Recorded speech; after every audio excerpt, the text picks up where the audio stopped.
Vovan Lexus.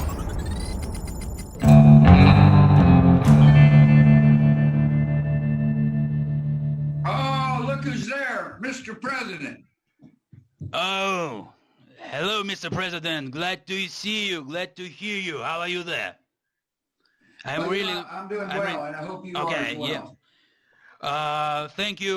Thank you for taking the time for me. I'm very grateful to you because you are very wise person.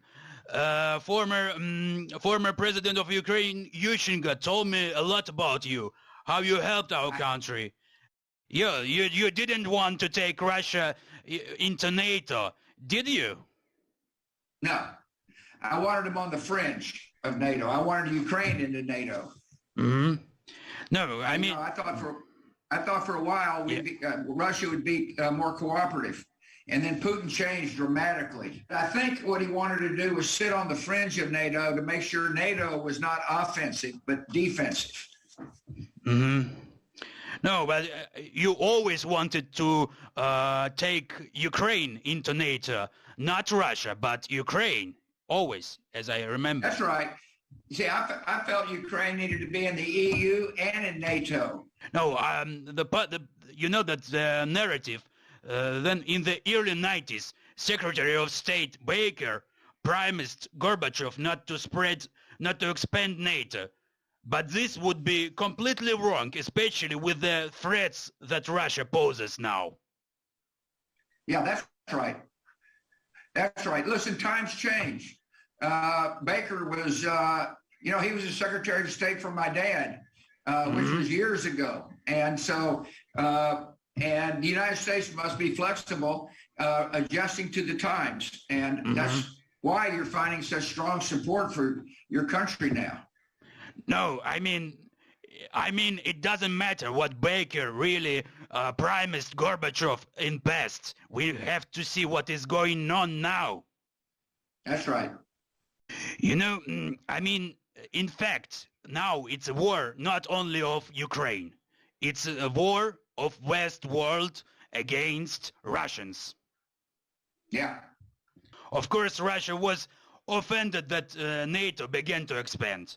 That's a problem for them. That's why they started. And I'm talking about determination of DPR and LPR at regions of occupied regions by Russia on east side. So Putin tries to show that there's the same example like with Kosovo. You remember then in 2007 you recognized Kosovo as an independent country, and he used the same methodic.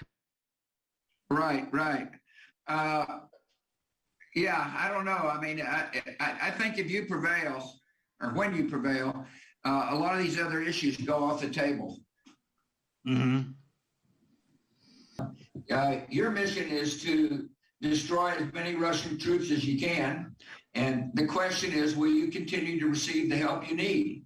And I certainly hope so. And it's very important for the United States to continue in the lead of providing you the support you need. It seems to me you've got good communications with the administration. You know, your Secretary of Defense and people like that are continually informing our military of what's needed. And our military is very supportive of what you're doing, President. Oh, you support us with javelins and many other missiles, so it's great. But last time the US has sent us Angelina Jolie. It's a kind of joke. Yeah. You know, Mr. President, I think that I don't know how to turn Russians against Putin. I know that you have many NGOs. Many NGOs have done a great job to arrange orange revolutions in post-Soviet countries for so many years. So they helped a lot.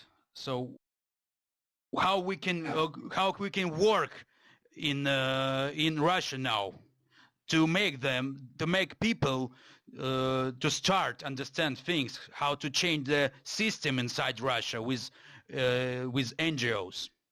Yeah, I agree with you. The information war is very important, and we've got experts on our staff. And obviously they're having to wire around Russian blackouts The story with Colin Powell's test tube at the UN, he uses it like a propaganda now. Or it was big plan to bring the democracy to Iraq. Yeah. Well, I don't know. I mean,